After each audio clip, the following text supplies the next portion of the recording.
Good morning. Welcome back to Pastor's Morning Walk. I say every time it's a beautiful morning in North Carolina, and I'm never lying or exaggerating. It is beautiful here. I am partial to this place. I grew up just 7 minutes from here, and that's part of it. But I also think there's a peculiar beauty in every part of creation, and we ought to love and celebrate it all. I am passing by again that house with the crepe myrtles, and I just want you to see the beauty of them as I go. Look at those beautiful pinks and whites.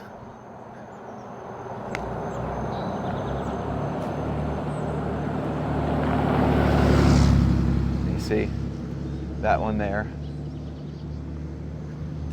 I just love them. And then take a look. There's one behind me there that has black or dark leaves. A little hard to see there, but you can get it in the top picture. What a glorious creator. That fits in nicely with what I read in Job this morning, continuing through the 20s of the chapters. And I read a statement at the end of chapter 26 by Job. And after going through all the glory of God in creation and providence, all his marvels to set the limits of the sea and to bring storms and everything he does every day, upholding this creation, and he says this is just a part of his ways. Morning. Just a part. All the glory that we see and hear in creation, it's just a part of God's ways. If you reason for a moment, this should make sense.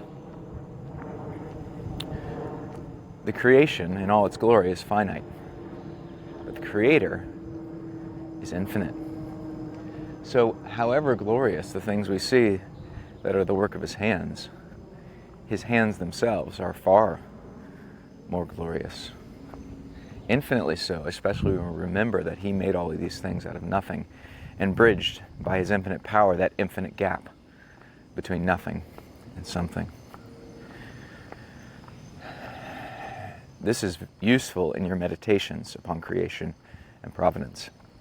If you have occasion, as we ought every day, to marvel at the things that God has done, then that marveling ought to be increased, infinitely multiplied, as it were, by the fact that behind everything you see is an infinite God who is far greater than you even see. I wanted to share another thing that I've been meditating on in light of our Saturday afternoon seminary interest meeting, and the fact that we have two young men with a serious interest in coming here and studying for the ministry. They'll likely come by next summer, and in the meantime, they're willing to do some preparatory study. Now, the challenge I have is how to shape that study now in a way that best suits them, and it seemed good to bring up a thought on my mind and something I mentioned in my Saturday address, that is preparatory education in the liberal arts for ministers. We have a major problem today in the ministry, and to express it in social media terms, the ministry is full of midwits. That is, men who are not totally unintelligent, but who are not that smart either. And the greater problem is not that they're not geniuses, but that they're smart enough to think they're smart, but not dumb enough to be humble. And so they have this middle range intelligence, and they have very little or relatively little cultivation of it. And they're proud. So they add to a lack of ability, great abundance of confidence, which is a deadly combination. We see it every day online, in person. We want to avoid this kind of minister. There are two ways to make sure we avoid that. One is we cannot welcome into the ministry or even into ministerial training men who do not have at least a basic capacity for the work. The ministry is not a work for every man. It's not a work for the unintelligent. It requires great mental fortitude and strength, and only some of this can be taught in a classroom. There has to be enough raw material. A man has to be naturally apt to teach before he can be trained in that teaching, in that aptness. It should be evident to everyone that the great ministers of Scripture were also great minds, the Apostle Paul being a very clear example. But it's fitting also that the Apostle Paul had an education that fit his great mind, being raised at the feet of Gamaliel, the great Jewish teacher of his day, and learning, whether from him or in other ways, also a decent amount of pagan learning, so much that he's able to quote pagan poets at will in his speeches and letters, for example, in Acts 17 and Titus 1. So these two things, natural ability and prior literary education, are essential. Now, we're dealing with the reality, not just of men who are not intelligent enough in the ministry, but also men who may be intelligent enough but are not trained in that intelligence as they ought. So they have the raw gifts, but those raw gifts aren't shaped so that they're not very useful. And sometimes then they'll enter in upon a course of seminary study for which they're not prepared. And they can't benefit, for example, from a difficult work of systematic theology because they just don't have the basic reading and reasoning ability, the basics of history and philosophy that are presumed, not to mention the basics of language. Until fairly recently, Latin was required to have a study in theology. As I said on Saturday, for some men that ship has sailed if they're already in their 20s and 30s and they need to learn Greek and Hebrew also. Latin may be too much to expect in this generation, though we ought to build for it in the next, and thus our boys' school will be learning Latin from day one, which coming up is September 2nd. I look forward to this very much. But that all to say, the mind, being a terrible thing to waste, has to be cultivated. And if it's to be cultivated for anything, it should be for the ministry, which, because it deals directly with the souls of men in heaven and hell, ought to have the best resources devoted to it. So, I have to find a way to see where these two men are and to set a good precedent and example for examining and training them, not just in their spiritual qualifications, which is essential, but in their intellectual and literary qualifications.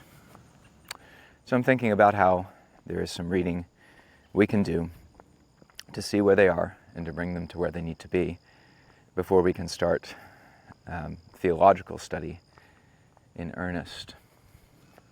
If you're not a minister, I give you these thoughts to encourage you to pray for the ministry and to give you a sense of what, I should say, of how great the changes are needed for the Reformation that we need today. This is one of many problems in the church today. Our ministers either are not intelligent enough or they don't have their intelligence shaped as they ought by a good course of liberal arts study. And this brings great harm to the ministry. The Orthodox Presbyterian Church Book of Order has a warning that it brings great harm, to paraphrase, to the ministry when weak and ignorant men enter into it. So we want to avoid that harm and bring as much blessing to the gospel as possible. The third thing to mention today is to return to the fifth commandment. Now, a few times ago, we considered the principle of honor in our varying positions as superiors, inferiors, or equals, all given by the figure of honoring father and mother. It seems good today to focus on that figure itself and the significance of it. because this is a basic relation of life in which all men find themselves, because all men have a father and a mother. Now, father or mother might die or will be estranged in some way or another, but insofar as we have one still living, we have duties to him, to her. And those duties are summed up in this word, honor. I see the wisdom of God in using honor here rather than obey, because honor does imply obedience, but it's greater than it. Honor implies the need to lift up, to speak well of, to exalt, to respect. These are essential parts of dealing with our parents. We ought to esteem them very highly as we can. Now people object here. Well, my parents aren't worthy of esteem. Okay, so your parents might be fools, biblically speaking. They may be ungodly. They may have many faults. But they're still your parents. They are worthy of esteem merely for their office. And there is an esteem that can be given to them for that office. And you ought to give it. But I have no doubt that even the worst parents have some things worth esteeming in them, and there is a propriety in noting those things and giving them some honor. We should never do that in a way that countenances sin, I grant. And there may be needs to provide distance between us and parents if they're bad influences on us or our children, or if they are notoriously wicked. And you need the Lord's wisdom in each circumstance, but the principle remains and ought not be taken away by multiplying exceptions as excuses. Parents are to be honored. Remember that God, the first person of the Trinity, calls himself Father. He assumes this basic human relationship as a fit analogy to describe himself, his relation to the other persons of the Trinity who proceed from him, and also his relation in the economy of creation and providence to all his creatures. He then, in this way, gives some of his own honor to parents. And the very relation of parents calls for such honor.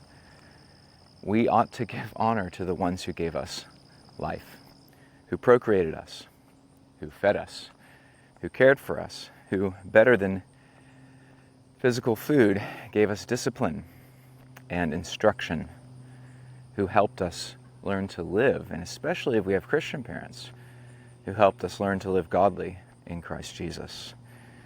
This makes them worthy of honor. Now, the word is honor, but as I said, it does include obedience. And this means we heed all their lawful counsels. We're not supposed to obey people in things that are unlawful or that are outside their purview. But this does not mean that we are set free from obedience. Nor are we set free from obedience when we leave the home, because they remain our parents. I dare say that when you leave the home, you have in certain respects more need for parental counsel and guidance, because many new and challenging circumstances arise that your parents have been through before. Marriage is not a time when parental authority ceases. It takes on a new light. Childbearing certainly is not a time. In fact, when having children, they now are your parents' grandchildren, and they have, therefore, a double duty to obey their grandparents because they're their parents' parents. And you then have a duty to show your children how to obey their grandparents by obeying your parents. It's important. If this was heeded more, so much family dysfunction could be avoided. There is so much tension and difficulty in families because children simply will not obey. They will not put their neck under the yoke of their parents.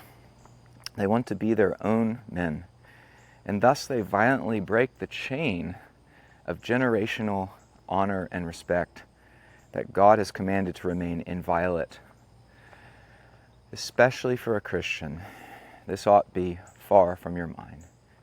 You ought to do all you can and teach your children by instruction and by diligent discipline to do all they can to honor, even obey, their parents in the Lord, for this is right. The Lord bless you today.